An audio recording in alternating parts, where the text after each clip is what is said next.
Choose Horse Dogs Hand Grenades is a virtual reality take on the classic Call of Duty style formula. It was created in 1993 and currently is experiencing a new boom of popularity on the video game market. So let's take a look at what the story of this game has to offer.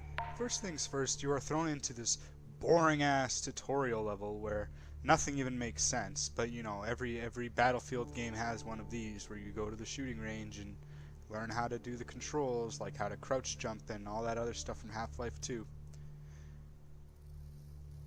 Anyways, it is, as you can see, it is very easy, but this is in fact a trick, as the game will be getting much harder in like 3 seconds.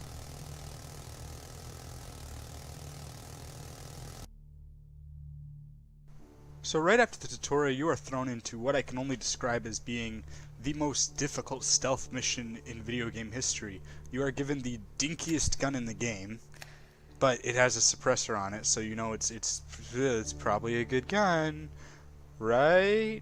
So you can see I'm sneaking up, boom, headshot, no witnesses. At this point in the game, I thought it was extremely deep due to the weapon mechanics, that I would be faced with a very robust and dense AI that would react appropriately to different types of gunshots.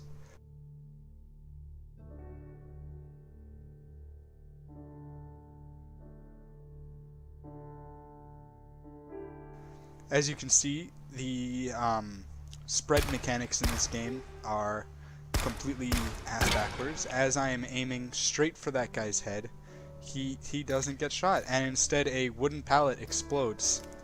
This isn't my fault, the game is broken, as you can see. And then the gun runs out of ammo because it only holds like 2 bullets.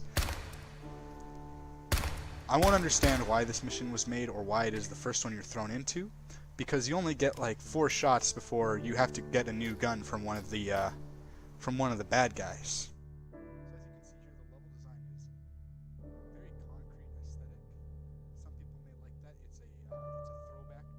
Call of Duty Modern Warfare 4, which, as you know, came out in 2005. Here I found a box that dispenses bullets and a fresh magazine for it, which I can't get into my slot. I check the ammo, as any good Samaritan would do, and fold back the stock for support against my non-existent virtual reality shoulder. At this point I was scared, because I knew that the entire area was probably full of enemies, and I was expecting them to all converge on me as soon as I fired the first shot from this unsuppressed firearm. As you can see, the game drives home a very deep sense of loneliness as you take on an entire army of hot dogs. As you see, I fired a shot, look around, expecting endless bullets to be fired at me, but I then realized that the game doesn't actually have any AI. They don't react properly to gunshots going off.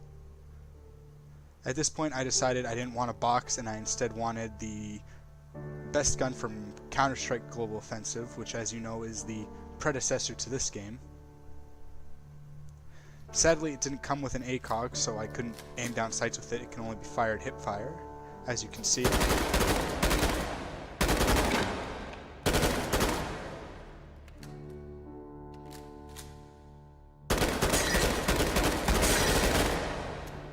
The reloading in this game really detracts from the actual gameplay, forcing you to the gun keeps jamming. The gun would jam at regular intervals. I liken this to a throwback to the classic hit game Far Cry 4.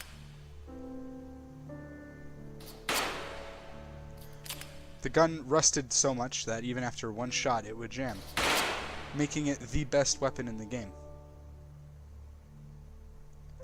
As you can see, in this level, you are faced with many moral choices of which gun you should take based on your needs and what you think is best. For someone playing the mission the first time, they may not realize that the RPK is the best weapon in the entire game.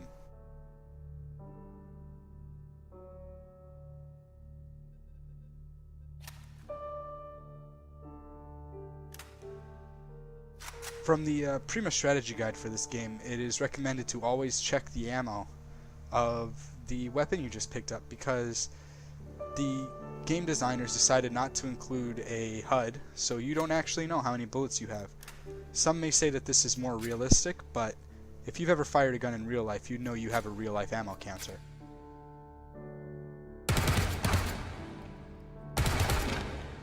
As I said, you are faced with many moral decisions in which gun to pick. They all seem like they do much better than the last.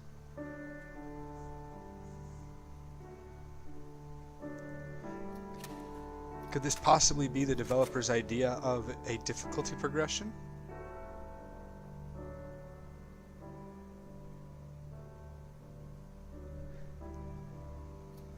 As you can see here, unlike other games that have quote-unquote moral choices, the ones you make in this game actually do mean something, as they completely change the arc of the story. There are over 400,000 different endings to this game.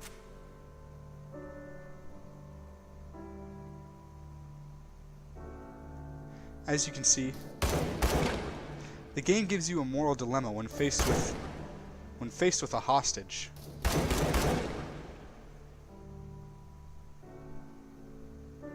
Oh, what's he gonna do now? Oh, this is a classic Counter-Strike tactic, doing the fake flash.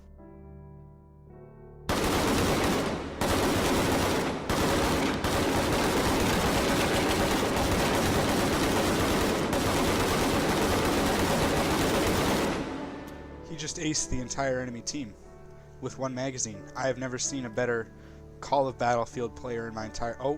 Oh, there's one left. The round's not actually over. What's he gonna do? Oh, he picked up his flash grenade and one tap.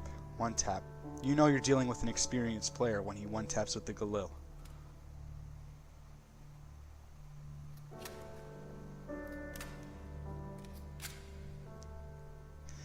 Now, if you've read the Prima strategy guide, you'll know that this is in fact the best weapon in the entire game.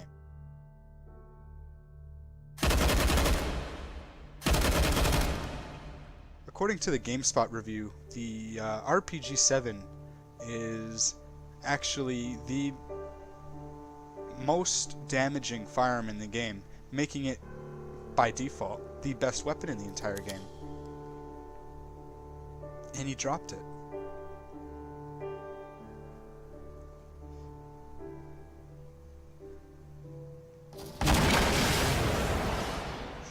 Taking out the last enemy in a map is always an extremely rewarding event.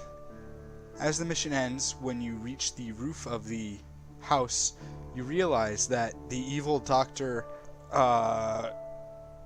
Eggman has lied to you. There is no Chaos Emerald up here. As any good Battlefield game, this game includes a Western mission where you travel back in time, titled No Uzbekistani, where you must indiscriminately murder cowboys, civilian cowboys nonetheless, in order to get the American government into a war with drugs.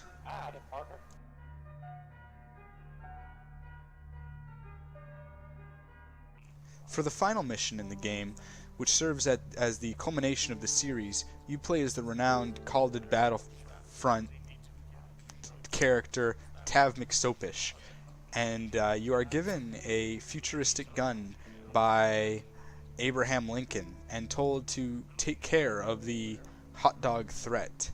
But you soon realize that there are too many hot dogs, and this is basically your last stand.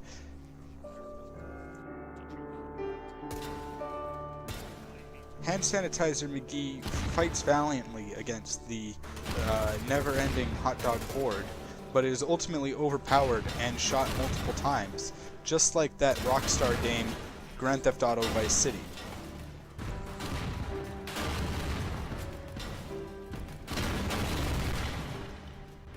Shampoo McPherson dies, and end credits roll, playing the famous song All-Star by Smash Mouth, signifying the end of an era. And of course, what Star Wars Battlefront game is complete without the zombie mission level game mode that you get from beating the game on easy difficulty. You get to play as any of the Overwatch characters. As you can see, I've picked McCree, but this game mode suffers from being extremely hard and making me cry a little bit because I get overwhelmed and then die.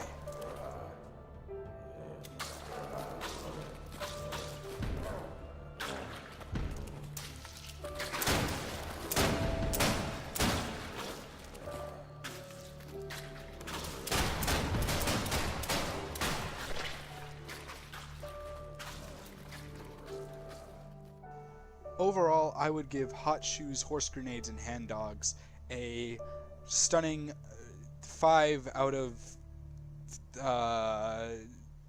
6. It needs more Calibri.